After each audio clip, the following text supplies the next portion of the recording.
Thank you for presenting this so I can see. Dr. Fauci, I would love to hear whatever it is you have to say.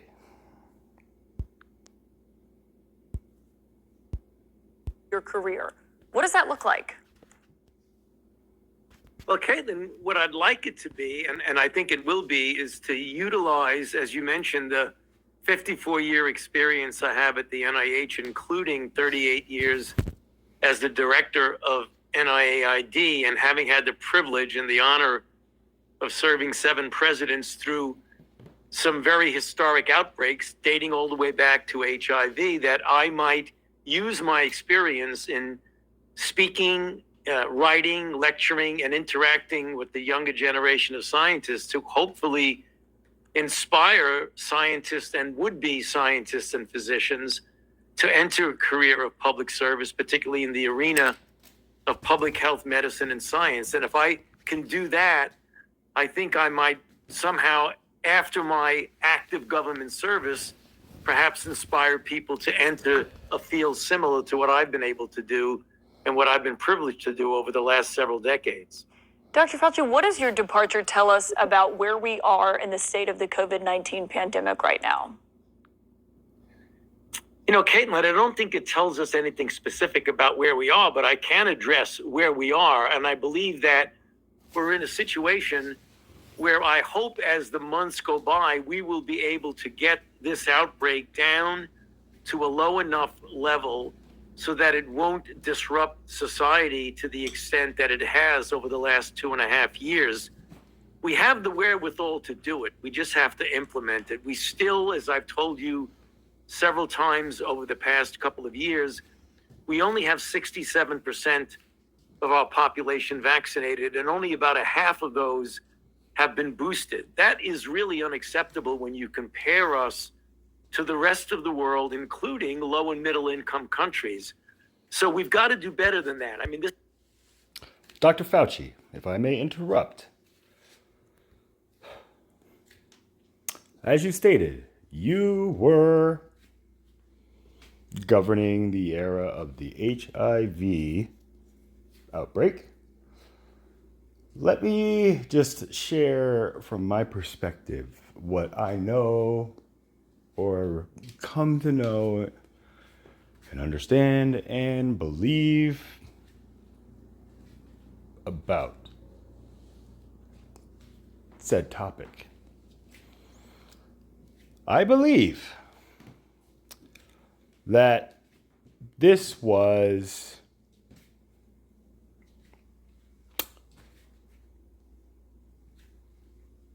not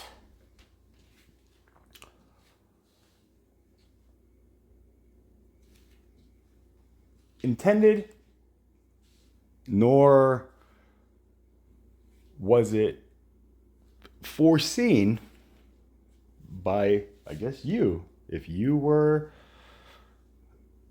the light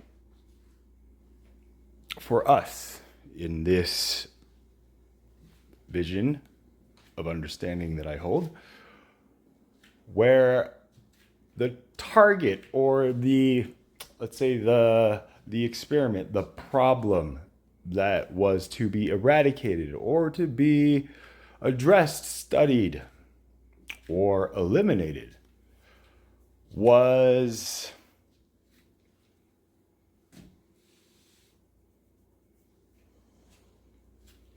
a specific tribe through the same strategy that, I was personally taught many Europeans or that came to this land before we were the ones who call ourselves native.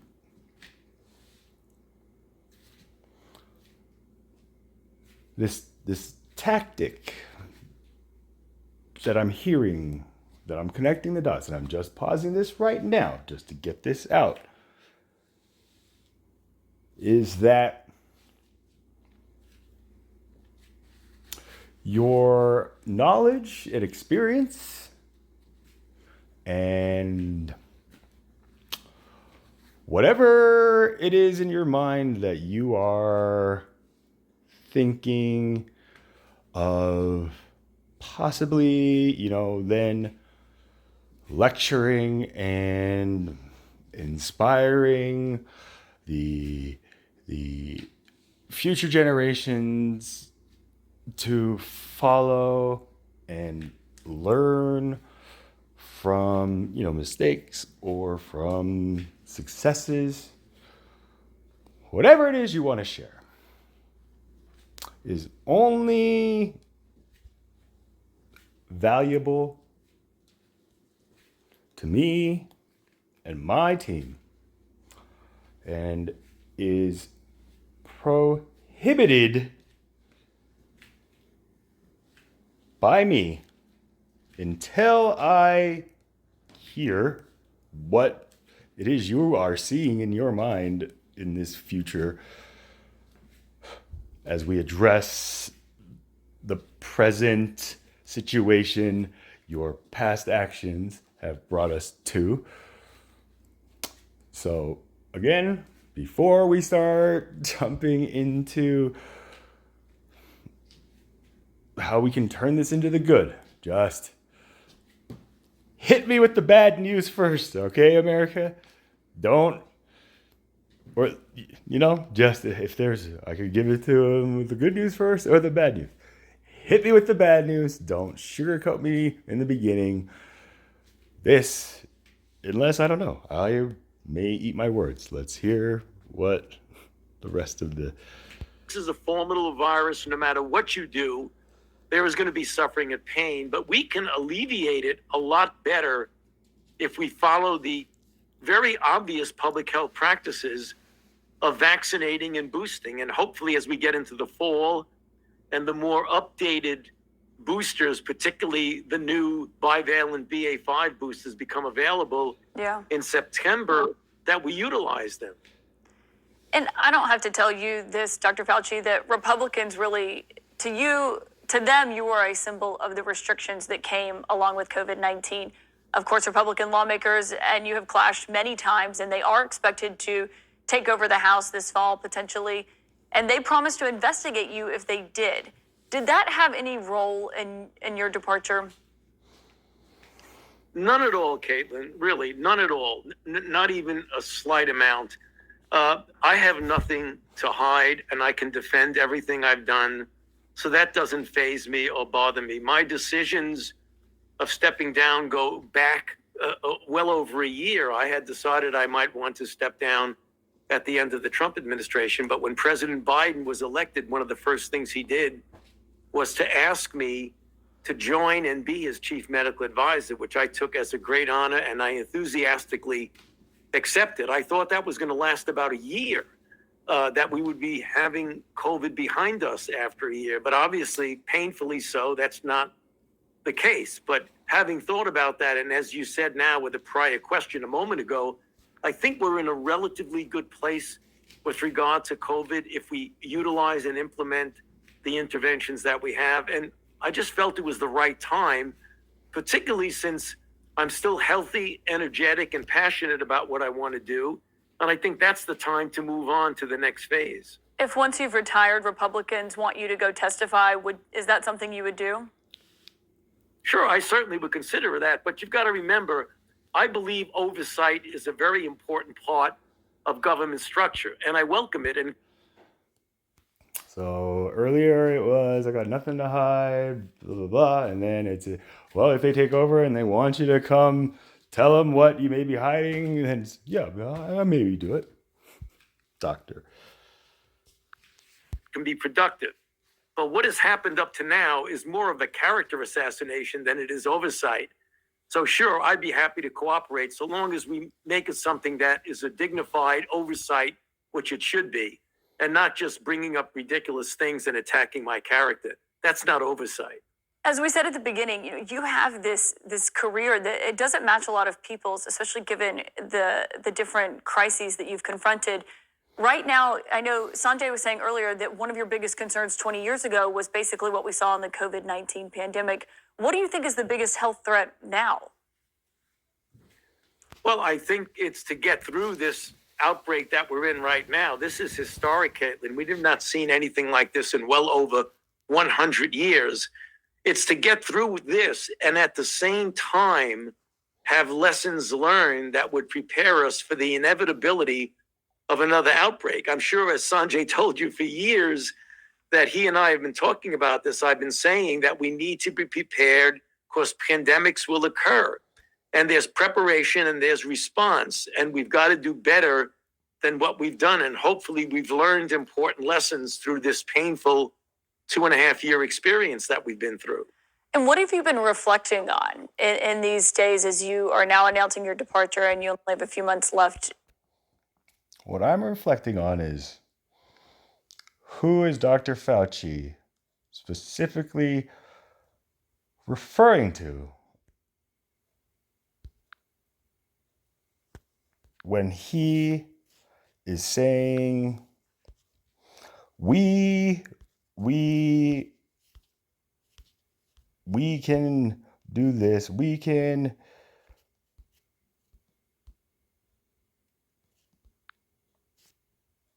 the painful, hopefully we have learned important lessons. Who is that we have done what we have done?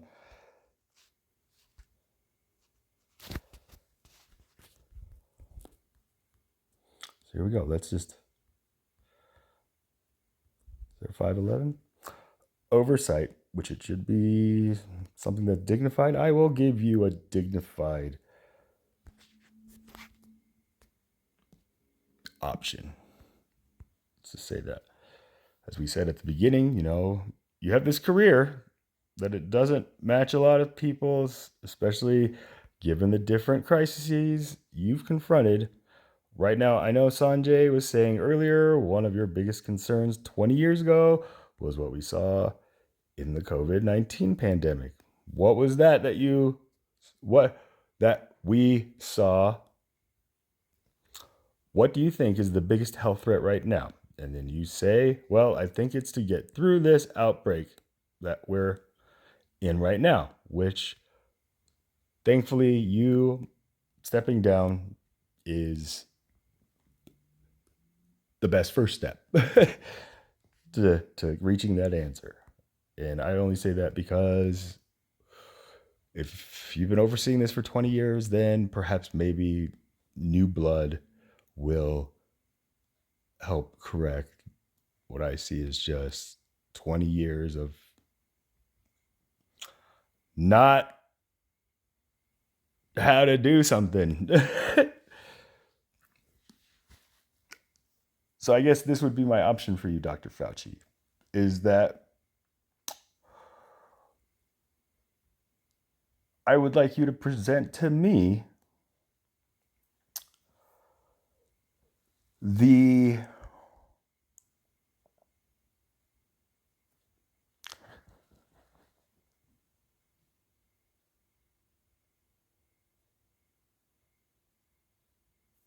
things that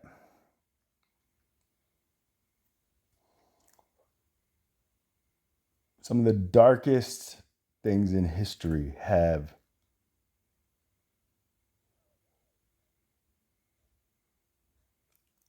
been then represented in a positive hindsight that goes unseen or was unseen, like the one I see. If you can identify the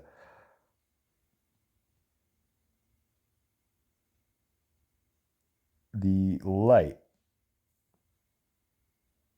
which was beamed from these dark beings even in this time, they are the darkest, most evil in the minds of all that know what good and evil is. This group is the enemy. This is the serpent in our garden we know as the world. These are the words I will present to you to get you thinking about something other than what you may have to testify on. You've been reflecting on from your own experiences. Well, my experiences go back, as you know, 4 decades of leadership at NIAID. Things have changed. The thing that bothers me a lot now, I mean, the idea of making sure we get younger generations, smart, enthusiastic people involved in the field that I'm involved in, which is medicine, science, and public health. I just am very disturbed by the intense divisiveness in our country. And if ever there was a situation where we wanted everyone to pull together and recognize we're dealing with common enemies, which are these pathogens that cause outbreaks and have already, for example, with COVID, killed 1 million Americans. That is not time to have political ideation be separated. And were these deaths of COVID truly the result of just COVID? Or could there also have been correlation to age, genetic, resistance or immunity to this? It's just, granted, there is the case of the Amish where this situation and their faith led their entire community to experience what, yes, the modern world, as they call it, was going through and all this. But they, again, took it in their own hands, and because of the rights that they are granted, they use those rights to address the pandemic that they spread amongst themselves through communion, and ended up being a group, aside from several other groups that form movements in this course of time I'm addressing, is that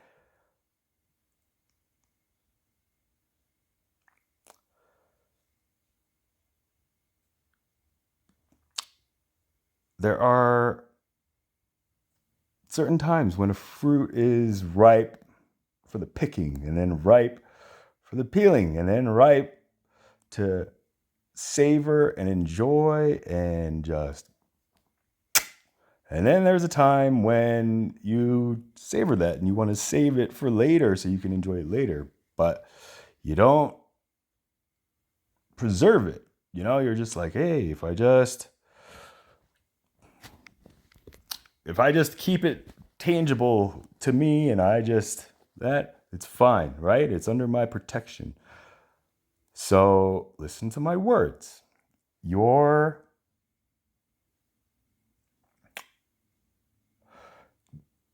directive, and I understand this, and with my part in this whole thing, I prayed to God that I wish everybody could experience the type of life that I had. And he asked me, well, what is that life? And I said, just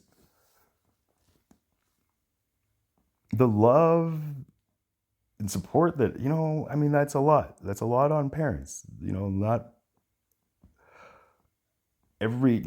many parents are the parents I have.